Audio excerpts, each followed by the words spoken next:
Hello, everyone. I'm your host, Peter PayPal, on this September edition of the Tech Roundup podcast. Tech Roundup is brought to you by the good folks at Northridge Partners, the tech investment bank with decades of experience across the Asia-Pacific region.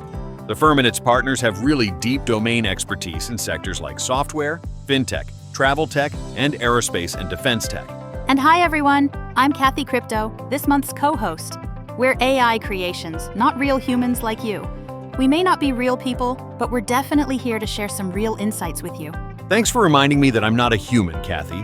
Today, we're taking you inside one of the key events in the global tech calendar, the All-In Summit, which this year was once again held in Los Angeles. The summit brought together an incredible array of tech thought leaders, from the deeply intellectual to the provocatively outspoken, and everything in the spectrum between those two. Indeed. We saw the top brass from Alibaba, from Arm, the semiconductor company, from Sequoia, the venture firm, from DeepMind, from Mega PE Fund, Thoma Bravo, from Palantir, from Uber, from Robinhood, from Solana and Nasdaq, and from Zipline. And that's just a sample of what we saw. We also heard from U.S. Energy Secretary Chris Wright, from Mark Cuban, from Eric Schmidt, the former Google chair, and even briefly from Elon himself. It's also interesting to note who didn't attend and what wasn't said. Neither Mark Zuckerberg nor representatives from Nvidia, Microsoft, or Amazon were in the limelight. And unlike last year, which at times felt more like a MAGA convention than a tech event, politics were, by and large, downplayed. Thank goodness. Even Elon Musk appeared more focused, avoiding politics, although we did hear him say, to much laughter, that the government is unfixable. Let's dive into the core shifts identified during the summit, starting with AI.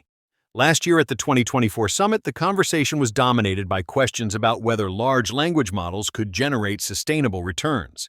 Investors were cautious, concerned about commoditization. But in 2025, the tone has shifted dramatically. AI is now treated as core infrastructure, not just a speculative layer of apps. Notable speakers emphasized AI as the ultimate accelerator for scientific discovery, engineering, and productivity. The focus has moved from if AI matters to where profits will accrue. There seemed to be a consensus that edge AI, with billions of robotic devices making local decisions, will dwarf centralized training workloads. The implications for domain-specific applications like healthcare, logistics, and defense are potentially quite profound. This leads us neatly to chips, which have become an international battleground. Last year, Nvidia's GPU dominance was the headline, with scarcity being the primary concern. The conversation was entirely about supply chains. That's right, Kathy. This year, the discussion was bifurcated. The thinking was that Nvidia still dominates training workloads, but ARM's CPUs are emerging as the backbone for inference. Experts forecast two distinct markets: a small number of massive chips for training and swarms of smaller distributed chips for inference. Robotics alone could create chip demand that dwarfs the smartphone era. Strategically, semiconductor manufacturing capacity and lithography equipment are now matters of national power. Western governments are urged to coordinate investments to avoid ceding ground to Asian fabs. Investors now see chips not just as a cyclical hardware story, but as the backbone of a new AI-driven era. Next, to robotics and autonomy. In 2024, there was widespread skepticism. Elon Musk announced Optimus, but it was largely dismissed as aspirational, and drone delivery seemed futuristic. Most investors considered robotics a distant, maybe play. A year later, robotics is central to strategic conversations. Musk now describes Optimus as potentially the most valuable product in history, and DeepMind's progress in generative physical environments reinforces robotics as an inevitability. Zipline has demonstrated what scaled autonomy looks like in practice, with millions of healthcare and retail deliveries proving faster, cheaper, and cleaner than traditional couriers. The narrative has shifted from curiosity to inevitability, framing robotics as the physical internet. For investors, the opportunity is clear. Companies that combine hardware, AI, and regulatory defensibility are poised to do incredibly well. Shifting gears to energy, in 2024, it was mostly framed through ESG and climate politics. Tech insiders acknowledged rising data center demand, but it felt secondary to debates over subsidies and carbon targets. By 2025, energy is central to the conversation.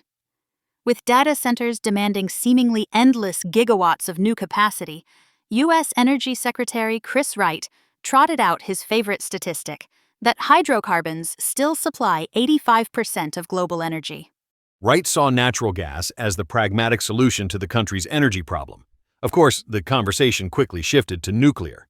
While nuclear remains unmatched in density, it is being stifled by regulation and by the public's almost apocalyptic fear of nuclear meltdowns. Wright's views on renewables have also been well telegraphed. He thinks they are constrained by intermittency and will play a surprisingly small role globally.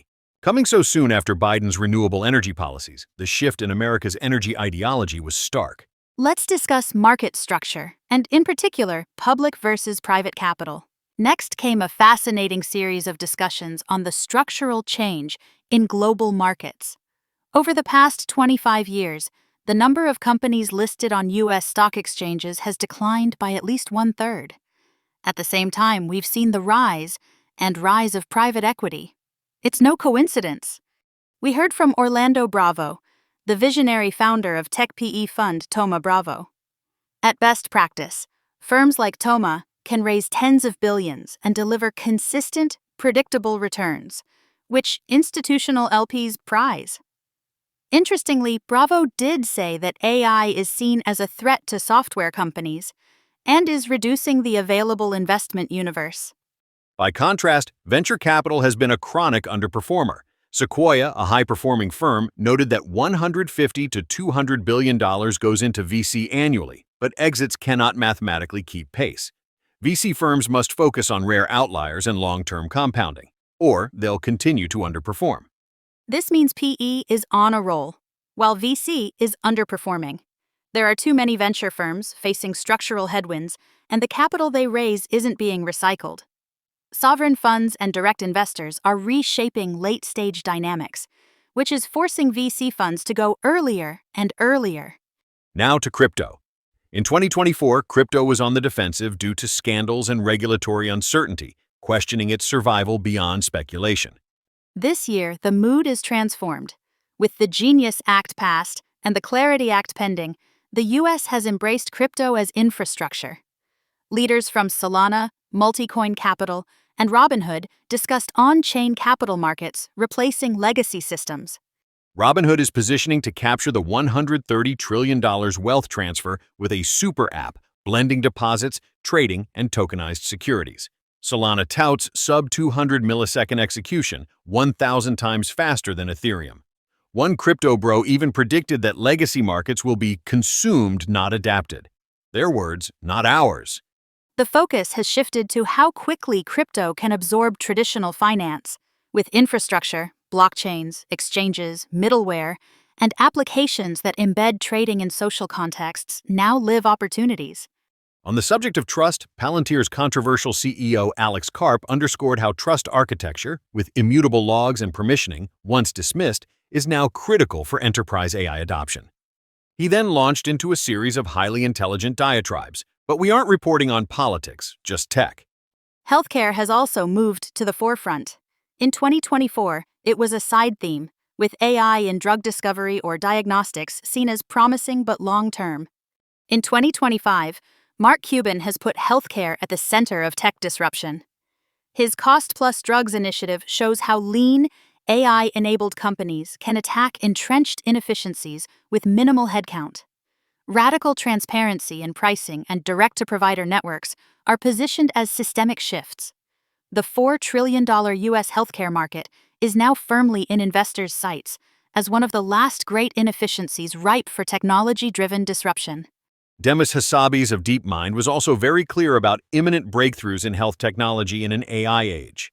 He revealed that over the next decade, DeepMind's AI-driven research is likely to condense radical treatments, if not cures, from decades to months or even weeks. It's incredibly exciting. And we can't forget Cathie Wood's talk.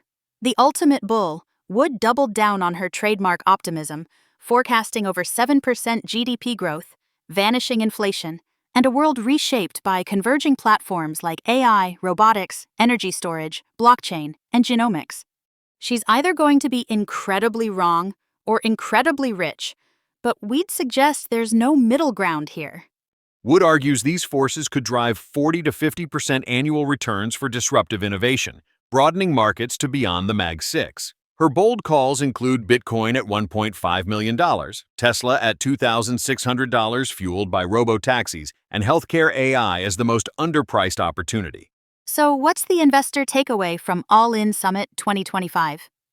In 2024, investors were asking if these shifts in AI, chips, robotics, energy, crypto, and capital markets were real or investable. By 2025, the conversation is firmly about how to capture the value. The mood has shifted from tentative speculation to conviction. Thanks, Peter. Let's wrap up now.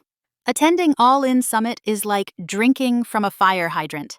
There's a huge amount of content to digest from some of the world's smartest techies. You do have to remember that you're in a rarefied audience of people who can actually afford the entry price, which is hefty. So when you're in the room, you're in an echo chamber. It sure is. You really do need a finely tuned BS detector, and if, like us, you just go for the tech, you need to be prepared to block out the politics.